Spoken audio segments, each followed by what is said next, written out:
प्यारे शिव भक्तों, ओम नमः शिवाय।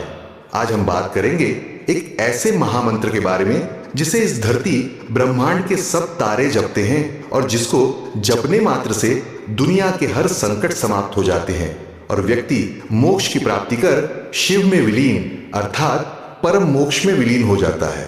यह महामंत्र खुद ब्रह्मा विष्णु महेश जपते हैं। इसी के बारे में विस्तार से हम आपको बताएंगे। वीडियो शुरू करने से पहले ओम नमः शिवाय कमेंट में जरूर लिख देना और अगर आप हमारे चैनल में नए हैं तो जल्दी से चैनल को सब्सक्राइब करके बेल बटन दबा कर रखिएगा, जिससे इसी प्रकार की खास जानकारी आपको मिलती रहेगी।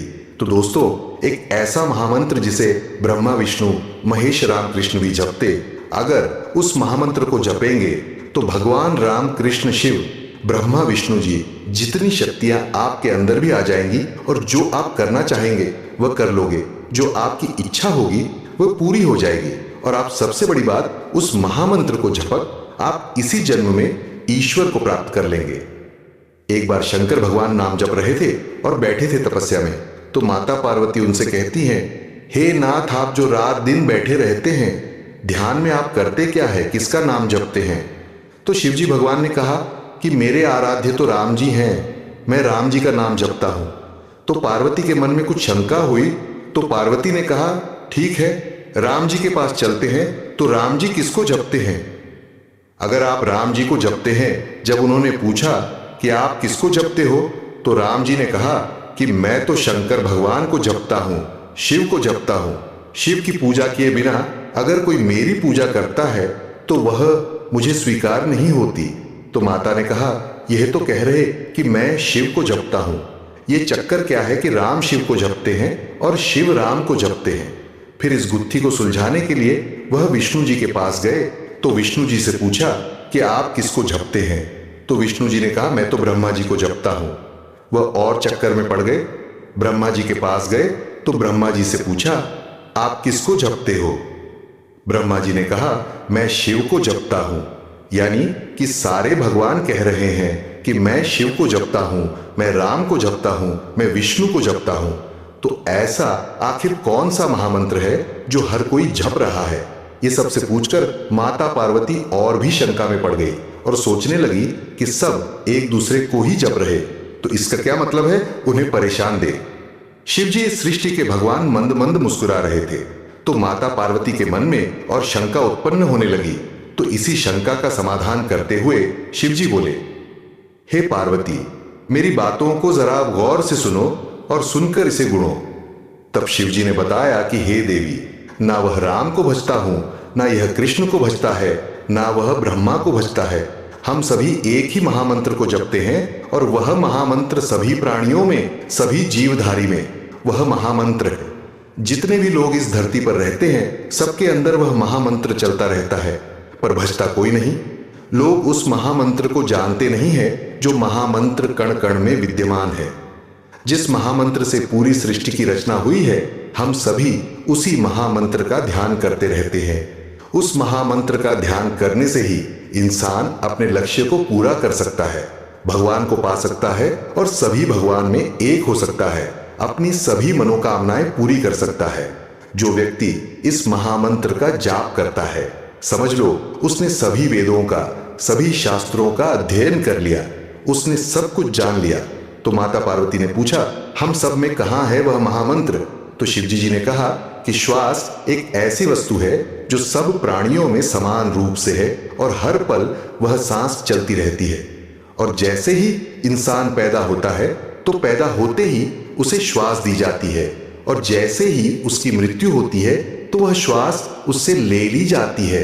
और वही श्वास हम सबके अंदर भी है, सभी भगवानों के अंदर। तो वह श्वास ही महामंत्र है। इसको जानेंगे कैसे? कबीर दास ने कहा है ना, मैं भ्रकुटी भम्बर गुफा में, ना मैं मंदिर मस्जिद में, मैं श्वास की श्वास में। अब महामंत्र ये तो पता चल गया कि श्वास है। अब उस सांसों की श्वास का जब आप ध्यान करोगे या जप करोगे तो वह महामंत्र प्रकट होता है। प्रकट होने के बाद उसको आप स्वयं जान पाओगे, क्योंकि आज तक इस ब्रह्मांड में उस महामंत्र को कोई बता नहीं सका।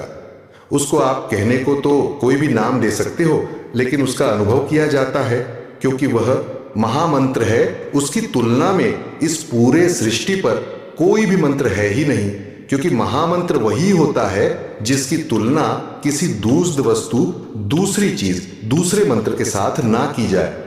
तो अब आप सांसों का ध्यान कैसे करेंगे, प्रश्न यह उठाता है। श्वास का ध्यान तो आप ऐसे भी कर सकते हैं कि आप देखते रहो, आपको श्वास आ रही है, जा रही है, आ रही है, जा रही है, लेकिन ऐसे करना मुश्किल होता है। लेकिन हम आपको बताते हैं कैसे करना है। अब आप ये देखिए कि खुद हमारी सांस से एक मंत्र का जप करती रहती है, जिसे सोहम कहा जाता है। ये बिल्कुल प्राकृतिक रूप में हर एक आदमी की सांस में सोहम चलता रहता है, और सोहम का अर्थ है शिव शक्ति के साथ। तो आपकी सांसों में प्राकृतिक रूप से आवाज आती है। सो की आवाज तब आती है जब आप सांस अंदर लेते हैं और छोड़ते समय हम की आवाज आती है। आप अभी खुद देखिए, करिए कि लेते समय सो की आवाज और छोड़ते समय हम की आवाज, ये बिल्कुल प्राकृतिक रूप से होता रहता है, और बस इसी चीज को भजना है। यानी कि शक्ति तो आपकी सांसों में है ही, शिव और शक्ति दोनों। अगर आप शिव और शक्ति दोनों का ध्यान करेंगे तो भक्तों समझ लीजिए, इससे ऊपर कोई महामंत्र दुनिया में है ही नहीं। जब आप शिव और शक्ति का ध्यान करते रहेंगे रात और दिन लगातार निरंतरता से, तो आपके अंदर भी शिव और शक्ति के बराबर सारी की सारी शक्ति आ जाएगी, आपकी मनोकामनाएं पूरी होने लगेगी। लेकिन महामंत्र का नाम क्या है, जो कण कण में विद्यमान महामंत्र है, जो जिसको आप राम नाम भी कह सकते हैं, जिसको आप सोहम भी कह सकते हैं, लेकिन महामंत्र इनमें से ही प्रकट होगा, और हर व्यक्ति को उसका महामंत्र अंदर की गहराइयों में खुद ही भगवान बताते हैं। तीसरे नेत्र अर्थात थर्ड आई पर ध्यान करते हुए दोनों बोहों के बीच में यह नेत्र होता है, वहां पर ध्यान लगाते हुए आप सांसों के मंत्र का जप करें। इसी महामंत्र को ब्रह्मा विष्णु महेश तीनों ही जपते हैं। जब आप अगर अपनी सांसों के साथ राम राम का ध्यान करते ऊपर श्वास और राम नाम का जाप करेंगे, तो यह जाप श्वास को पकड़ने के लिए ही होता है। इसीलिए साथ में जप करना मत भूलना, सोहम मंत्र का या फिर राम मंत्र का सांस, क्योंकि यह प्राकृतिक रूप से आती है। तो भक्तों, सभी भगवान ब्रह्मा विष्णु महेश राम कृष्ण इसी सोहम मंत्र का ध्यान करते हैं, जो हम सबके अंदर है। उसका ध्यान करते करते ही आपको सारी शक्तियां अपने आप मिल जाएंगी, और वह महामंत्र का पता भी आपको अपने आप ही चल जाएगा, क्योंकि यह बताने की वस्तु नहीं है। सोहम के बारे में शास्त्रीय कहता है कि सोहम शब्द परमात्मा भेद भ्रम नहीं ले जा के महिमा नित बजे, वेद शारदा शेष यानी कि महेश तीनों ही इस मंत्र को जपते हैं। सोहम को अब आपको अच्छे से समझ में आ गया होगा, तो आप भी इस मंत्र को जपना शुरू करें और अपनी हर मनोकामना को पूरी करें। अपनी वाणी को विराम देते हैं। तो दोस्तों, अगर आप मेरी इस जानकारी से संतुष्ट हैं तो वीडियो को लाइक करके हमारे चैनल हिंदी स्टोरी को सब्सक्राइब करें, और कमेंट में हर हर महादेव लिखना ना भूलें। धन्यवाद। हर हर महादेव।